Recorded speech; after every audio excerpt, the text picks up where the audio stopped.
What comes to mind when you hear the word mindfulness? Maybe you picture a meditation app on your phone, a quiet yoga studio with soft music, or just a gentle suggestion to take a deep breath after a stressful day at work.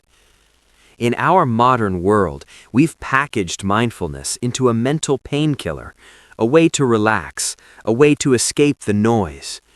But that is not the truth. The origins of modern mindfulness were not born in peace. They were born in blood and fire. Science now confirms that mindfulness can lower cortisol levels by over 20% and physically rewire the amygdala, the brain's fear center. But long before we had MRI scans to prove it, there were people who lived it to survive. It wasn't invented to help people sleep better. It was forged to help people keep their humanity in the most inhumane conditions imaginable. Mindfulness is not an escape from a painful reality. It is a radical act of confronting it. Today, we're going back in time to meet three figures who shaped how we understand the mind today. They didn't meditate on misty mountaintops. They found stillness in the middle of war zones, in the sterile basements of hospitals, and under the cold edge of a samurai's sword. Their stories will completely change the way you look at your next breath. Thich Nhat Hanh wasn't always the serene Zen master the world came to know. He was once a young monk trapped between the front lines of the Vietnam War, watching villages burn and friends fall. He was exiled from his homeland for 39 years, carrying the grief of a man with no country, forced to find home in his own footsteps. Jon Kabat-Zinn wasn't a spiritual guru. He was a brilliant molecular biologist from MIT working in a modern Western hospital. But he was haunted by what he saw. Patients in chronic pain whom modern medicine had saved, but then abandoned. He stood before a medical system that treated bodies but ignored human suffering, and he decided to start a revolution from a hospital basement. And Yamamoto Tsunetomo was not an armchair philosopher. He was a samurai living in peacetime who refused to let his spirit go soft. He taught that the only way to truly live a full day is to start the morning by meditating on your own violent death, imagining being torn apart by arrows, fire, or disease. 3 lives, 3 backdrops: war, sickness, and death. They weren't looking for relaxation, they were looking for survival. And in the process, they gave humanity a weapon to master the mind. To understand the true power of mindfulness, we have to go where chaos is king. Vietnam, the 1960s, a country being torn apart. A young monk named Thich Nhat Hanh faced an impossible choice. Ancient monastic rules said monks should withdraw from the world, meditate in the temple, and chant sutras. But outside the temple walls, napalm was falling. Children were starving. Villages were burning. How could he sit still and seek enlightenment while his people were screaming?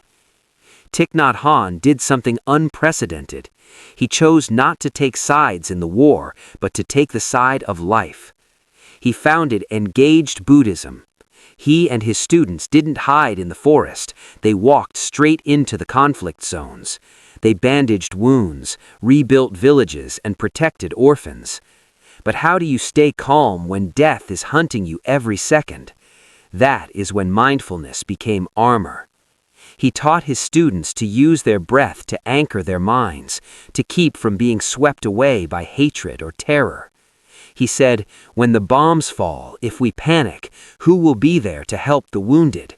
We must remain calm. The breath is our only refuge." In 1966, because he dared to call for peace in the West, he was banned from returning to Vietnam. Imagine the pain of exile, cut off from your roots, alone in a foreign land, watching your country burn on the evening news. It was in that extreme isolation that Thich Nhat Hanh taught his deepest lesson. My true home is not on a map. My true home is the present moment. The mantra, breathing in, I know I am breathing in, wasn't poetry. It was the anchor that kept him from drifting into total despair. While Thich Nhat Hanh was healing the wounds of war with spirit, in Massachusetts in the late 1970s, another man was trying to heal a different kind of wound with science. Jon Kabat-Zinn was a rising star in molecular biology, but he felt a growing disillusionment with the limitations of Western medicine. At the UMass Medical Center, he walked past the leftover patients. These were people with chronic back pain, cancer, and severe anxiety, whom doctors had essentially dismissed, saying, "We've done all we can, you just have to learn to live with it." But live with it how? No one taught them that. They were sent home to suffer in isolation. Jon had a crazy idea. He was a long-time practitioner of yoga and meditation, and he wondered, could these ancient tools help where drugs had failed? He convinced the hospital to let him use a room in the basement to open a stress reduction clinic. He knew if he called it Buddhist meditation, no one would come. Patients would be scared, doctors would laugh. So he secularized it. He called it MBSR, Mindfulness-Based Stress Reduction. He stripped away the incense, the statues, and the religious language. He kept only the core, attention. He taught these patients, people in excruciating pain, something completely counterintuitive. Instead of gritting your teeth and fighting the pain, observe it. Get curious about it. Don't judge it. He coined a phrase that became a lifeline for millions. You can't stop the waves, but you can learn to surf.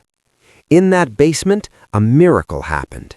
Men and women who had lost all hope realized that while the pain was still there, their relationship to the pain had changed.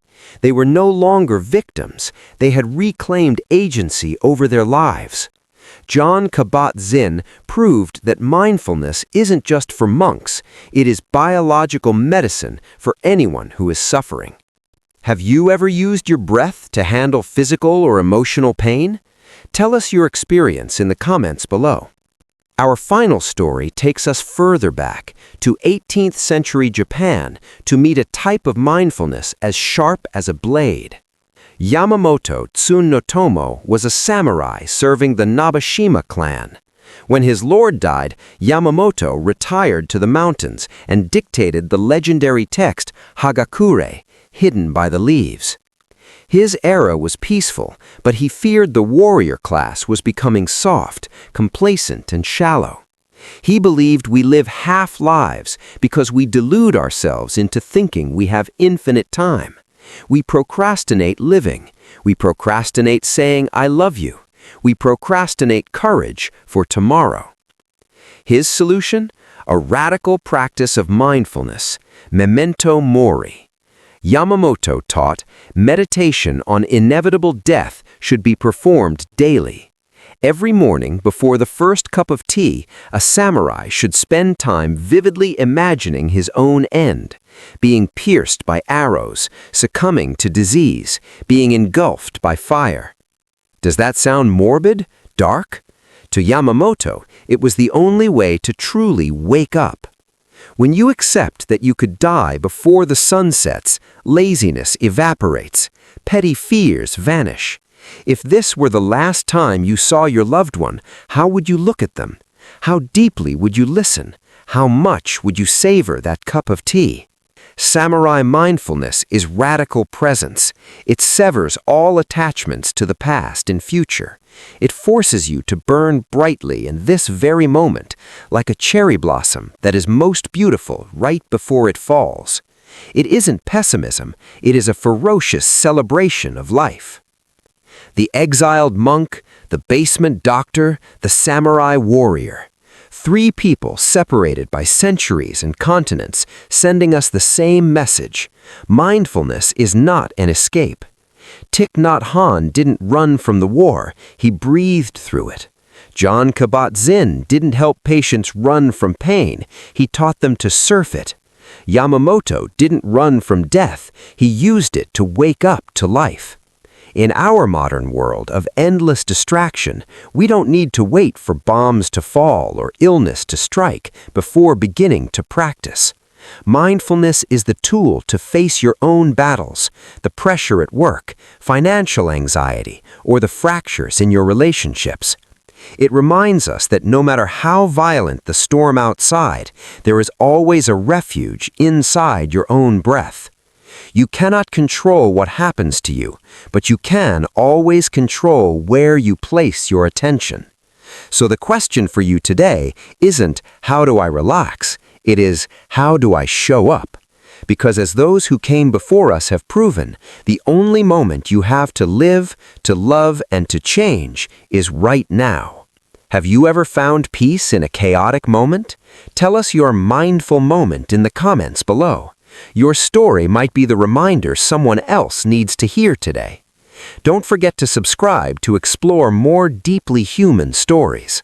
Breathe in peace, breathe out a smile. Thank you for watching.